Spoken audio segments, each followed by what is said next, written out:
Were the flames actually in the cabin then? No, they were just on the wing, and like all the petrol spilled out onto the runway, and that was on fire, and all down one side of the plane was on fire. Yeah. But the fumes were just bellowing into the plane itself.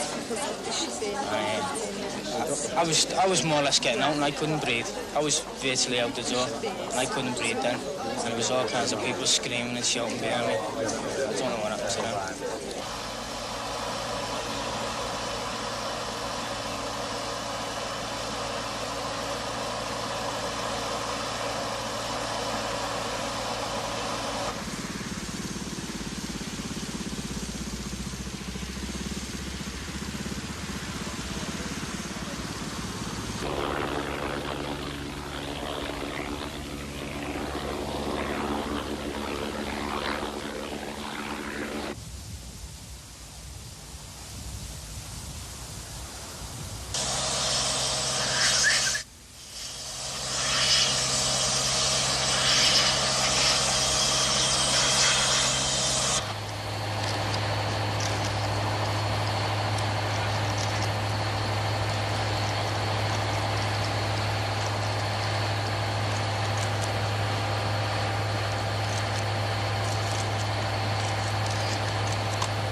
Looked round through the windows and you could see flames and smoke and all this coming from the engines.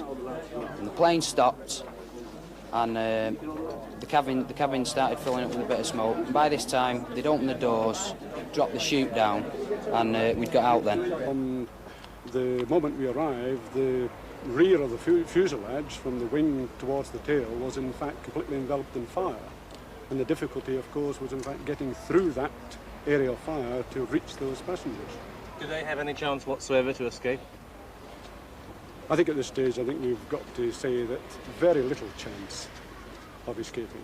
The plane virtually was beside the fire station, which gave us the best opportunity for every fire tender to be brought into action and to smother the aircraft in foam. And those of you who attended the incident will have seen the place actually is littered in foam. So that extinguished the flames.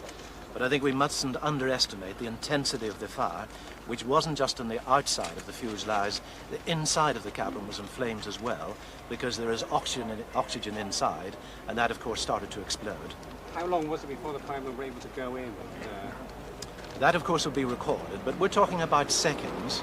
Firemen who attended the blaze said that one could see the tail crumpling within seconds because of the intensity of the fire. How long was it before? At Manchester Airport tonight, a temporary mortuary.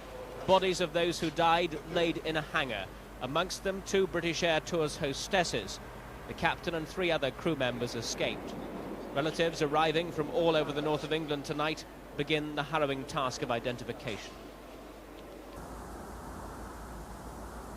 Meanwhile, crash investigators try to find out what caused the disaster, sifting through debris and preparing to listen to flight deck recordings. The task of the accident investigators is made a lot easier by the fact that the pilot is still alive and can tell them exactly what happened. What they will want to know now is what caused the explosion in the port engine of the 737, which killed at least 54 people. Tonight, the plane was carefully moved by crane off the runway. The accident investigators know that when it returned from Athens last night, it was reported to be in perfect condition. Now it lies gutted, and the luggage of those who look forward to a holiday in the sun strewn across the airfield. Michael Macmillan, News at 10, Manchester Airport.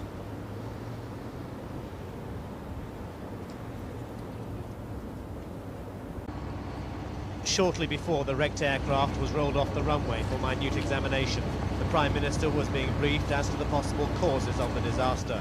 It was to the port side of the fuselage where the fire started that she was immediately taken. She'd just returned from her own holiday and said she felt deep sympathy for those passengers whose summer break had turned into this nightmare. Then she praised the rescue services for helping to save so many lives. It's Manchester's worst ever air disaster and the world's 4th successive major airline crash in 2 months. The Prime Minister was clearly distressed by what she'd seen and said there must be a thorough investigation into what went wrong. Well, everyone is appalled by the tragedy, as you would expect. A holiday aircraft, one moment people taking off, looking forward to their holiday, within seconds this terrible accident. I understand that the crew and people on the ground and the firemen and the ambulancemen were superb. The crew managed to get off as many people as possible, and people on the ground risked their lives to help to get them out of the aircraft. When we get a terrible air crash of this kind, everyone is appalled and shocked. Of course they are. Because you just think, well, supposing we were on that aircraft and looking forward to where we were going, and then all of a sudden this happened. And of course your minds are very imaginative and filled with the horror of the situation and the tragedy of the families. Every single aspect of this accident will be thoroughly investigated. It has to be, obviously, because we're deeply concerned about aircraft safety. Not since the Bradford football club fire had the Prime Minister seen such horrific scenes, nor such burns as those she saw later on a visit to Wythenshawe Hospital. She met most of the 15 survivors still being treated here and heard about those who had died. Now that they have suffered the loss of relatives, children, parents, friends, sorrow and agony is the only word for it. The Prime Minister has asked to be kept fully informed of the crash investigation and the arrangements for those who lost their lives. Brent Sadler, News at 10, Manchester.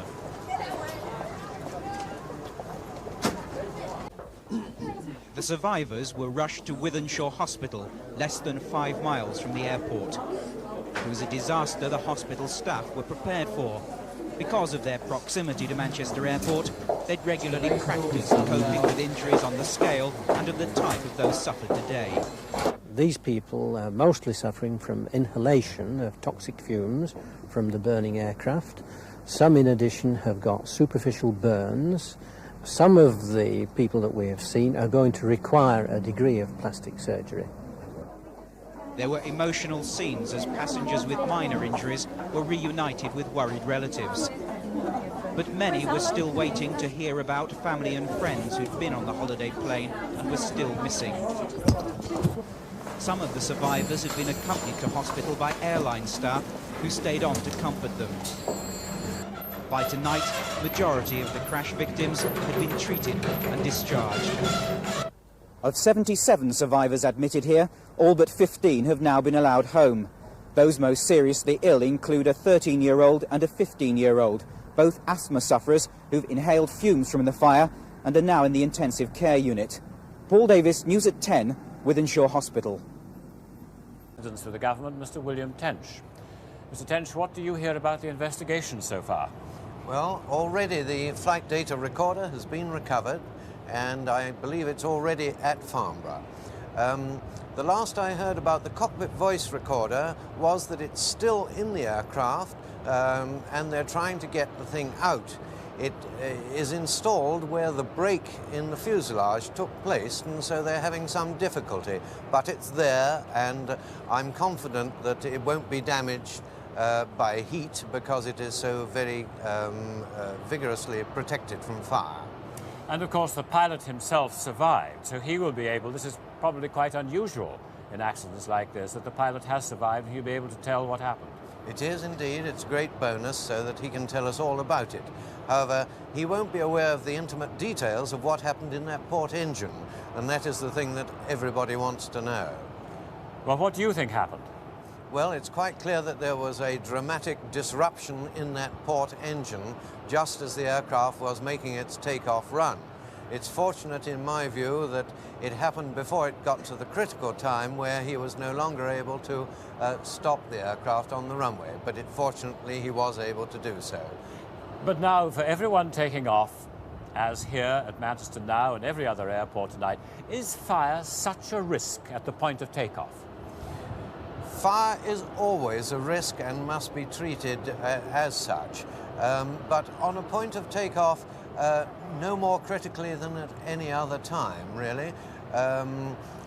You must always be ready to suppress fire, but the jet engine is far less inclined to catch fire on takeoff than the old piston engine was. Yet, nevertheless, it did catch fire and caught fire really disastrously. I mean, do we have sufficient precautions built into planes? Well, now, this is one of the things the investigators will be looking at very carefully to see how it was possible for such a rapid and such a vicious fire to develop as quickly as it did. And I'm sure this is a thing that's giving them a great deal of thought tonight. Thank you, Mr. Ted. Well, the pilot, Captain Terrington. Of air pilots and air navigators, Captain Paul Wilson. Well, Captain Wilson, those of us who've flown in this sort of jet know the extensive pre-flight checks that are made while the plane is still on the ground by the flight crew. Does it surprise you that this fault, whatever it was, wasn't signalled to the captain at that stage? Well, what you say is quite true, and in addition to that, of course, there are monitoring procedures to look at the oil in the engines periodically and to inspect susceptible pieces of engine which might be fatiguing. But nevertheless, in this sort of case, you might well have ingested a piece of debris or a bird or some such thing which has caused a catastrophic failure. So everything could have appeared perfectly normal when he decided to accelerate and run for takeoff. I'm quite sure if it hadn't been normal, he wouldn't have attempted the takeoff. Now, it is suggested that for noise abatement reasons, jets take off from Ringway Airport at maximum thrust, maximum power, rather than at lower powers. Is it possible that the engine could have been overloaded? Now, I think that's highly unlikely.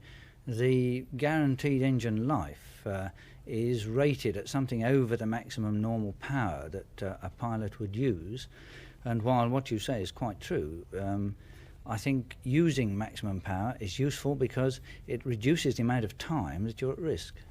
Now, when the pilot was taxiing to take off and was on his takeoff run, there would be a time when he was committed to the takeoff, which he obviously hadn't reached. Well, from what I've heard, he had in fact got to something between 100 and 130 knots. He wasn't at his V2 speed, but the options available to you are quite a spread of options when this sort of event occurs. And the problem is not so much an engine failure problem, as we've already heard. It's the fact that there was a fire afterwards which has caused the disaster. But he still had the plane under control once he realised that a disaster was happening. Oh yes, from the pictures that we've seen, it's obvious to me that had he not had control, the aeroplane would have slewed off in the opposite direction to the way in which he's left the runway in a controlled manner. Why do you think a fire started so suddenly, so vigorously? Well, there must have been an initial fire due to some sort of failure of the engine by all the evidence that we have available to us. And with that occurring and with spillage occurring of fuel onto the ground, then the fuel burns very rapidly. It produces a very large amount of energy, and it doesn't take long before the underside of the airplane would be on fire. Why do you think the plane couldn't be evacuated? Plane evacuations are practiced by cabin staff. Well, I think it was being evacuated, and I think it's to the credit of the crew that they got as many people out as they did. But obviously a great many people were trapped in there. Why? Would they suffocate quickly because of the sort of inflammable materials there were in there? Well, that is true. One of the problems with the sort of materials in aeroplanes today is that they do produce smoke, and smoke not only chokes, but it obscures vision. And at the present time, the authorities are reviewing the type of markings that one has in an aeroplane to show how to get out in this sort of event. They're changing the markings so that they'll be at floor level and give a clear indication of which way to go to the nearest exit. So that people would be able, if the cabin were filling with smoke, to get down on the floor, perhaps? Precisely, yeah. Yes. Have you, from what you've seen, been able, very briefly, to make up your mind what you think basically did go wrong? Do you think it was something ingested into this aircraft engine? That's something that I just can't tell, and I don't think anyone can at this stage. A much more thorough investigation will have to be made. But in the general statements that we've made about the abandoned takeoff case, where you find that the airplane is so heavy and going so fast that the brakes become red hot, I now know that in this particular event that wasn't the case, and therefore that is not a possibility. So indeed it must have been some sort of fire that had occurred during the process of the aeroplane stopping. Captain Wilson, thank you very much indeed, and of course we shall know a great deal more because the pilot is still alive. Though the main inquiry at Manchester will seek to discover why the engine failed so catastrophically, investigators saw a warning light and heard a bell ring telling him of an engine fire. He shut off the throttle and activated the engine fire extinguishers. Passengers at the front of the plane rushed forward to the exits, but the rear was dark with smoke and beginning to burn fiercely. Engine failure is a recognized hazard amongst airliner operators. Normally when it happens, damage is contained within the engine and the pilot is able to land the plane safely.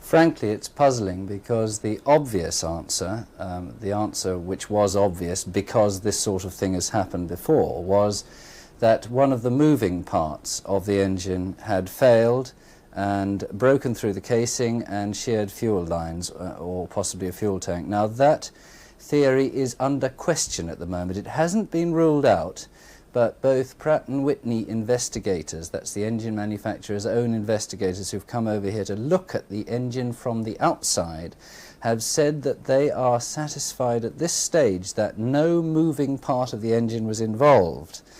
Now, we rather suspect, just from what passengers have said, that there was an explosion in the engine. We had thought this was the engine breaking up in some way. However, lots of people said there was a bang, so there must have been some kind of explosion. The hint from Pratt & Whitney now is that something went wrong in the combustion chamber of the engine, and if this is so, it's really rather an unusual situation and may account for the fact that this fire was so bad and spread so rapidly. Have people considered the possibility of problems with the combustion section of the engine before? I don't think any of us had seriously been considering that possibility at the moment. The idea of an explosion actually in the combustion chamber is almost unthinkable. Sort of physics tells you it's horrifyingly unlikely unless there was a hole in the combustion chamber, and that is really would be an amazing rarity. It is just possible that too much fuel through some feed or some incorrect fuel feed situation, too much fuel got into the engine, and therefore there was some unburnt fuel exiting the combustion chamber, and this, when it got to the hot section aft of the combustion chamber, burst into flames again in a place where it wasn't supposed to.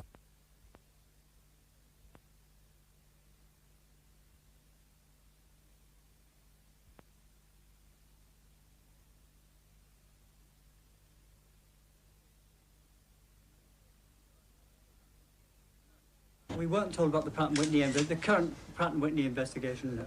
Were you aware of any faults at all, or any question of faults on those engines? As I say, I can't answer that either. Probably, it's difficult to answer that at this moment. Would you expect to be told of such an investigation? Again, I can't answer that either. Now, if there is a risk of problems with the engine on the 737, shouldn't these aircraft be immediately grounded and immediately checked? It depends what the problem is. But you've already established that Pratt & Whitney have launched an investigation into the engine. We haven't established there's a problem with the engine.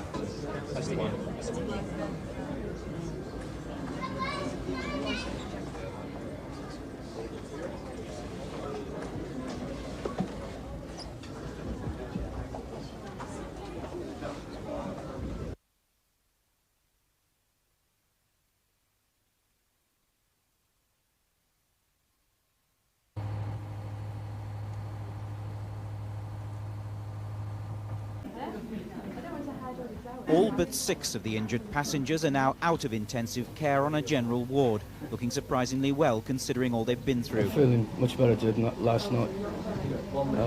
I've had my chest cleared out of diesel fuel and whatever, and my eyes are bright red with the smoke and stuff, and they've cleared up now. All have stories to tell about their own escapes and the nightmare moment the plane caught fire. 2 men shouted out, "Sit down, don't panic." Everyone sat down. 5 seconds later, the windows had cracked. The smoke was coming in and everybody just stood up and ran out. It was just a mad panic getting out. You must have been very close to the area where the people didn't get out. What were you able to see of that? I really just... You're not conscious of the other people as people. It's just... They're just like a big sea and you've got to get through it. It's just the screaming that really got you. God's sake, get me out. But I clambered over people and people clambered over me. It's just everyone for themselves. 𝗕𝗿𝗶𝗁𝗵 from Preston was probably the last to escape. People sitting alongside her were among the dead. It was just, I think the fire got worse, and then I just panicked, and then we all just got pushed forward. All the chairs just went Obviously forward. everybody's thoughts today are with the people who died and their relatives. What did you see of what was happening at that end of the plane? It was just really burning, and then I just really panicked. We all just tried to push forward. It was simple as that. I was just lucky that I got out. But Obviously everybody's thoughts today are with the people who died and their relatives. What did you see of what was happening at that end of the plane? Well, myself and my boyfriend got out, and we went with 2 friends on holiday. I was sat next to them, middle-aged couple. 15 passengers are detained in hospital. As 6 far of as, them I mean, still in intensive care, suffering from burns and the effects of inhaling to be honest, poisonous after I fumes. stood up when the Today, fire, 2 passengers were transferred to a nearby hospital which specialises in plastic surgery. Paul Davis, ITN, with 15 passengers are detained in hospital.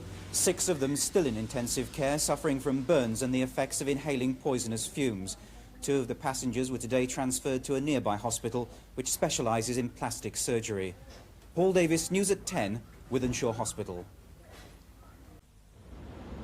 As Manchester Airport returned to normal, holidaymakers waiting for their package flights, the wreck of the British Airtours flight KT328 was being examined by air crash investigators in this hangar at Ringway.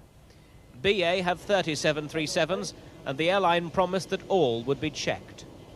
British Airways is running a computerised check on the engines. Where are those checks taking place? Are they taking place in Manchester in today? London. Are all your 737s in London today for those checks? No, they're not. The check as they come in for service, for normal service. It's a precautionary check. Helping the Accident Investigation Board, American officials from Boeing and the engine manufacturers Pratt & Whitney arrived this afternoon. The accident investigation course is being done by the AIB and the British government. We'll provide technical support. Investigators have told the crashed 737's co-pilot, Brian Love, not to talk publicly about his ordeal while their work continues. The aircraft's captain has similar instructions. At Manchester Airport tonight, police guard the makeshift mortuary in a hangar where relatives today have begun the task of trying to identify those who died. Michael Macmillan, News at 10 at Manchester Airport. The flames on the runway, as at Manchester in August. Planes made by Boeing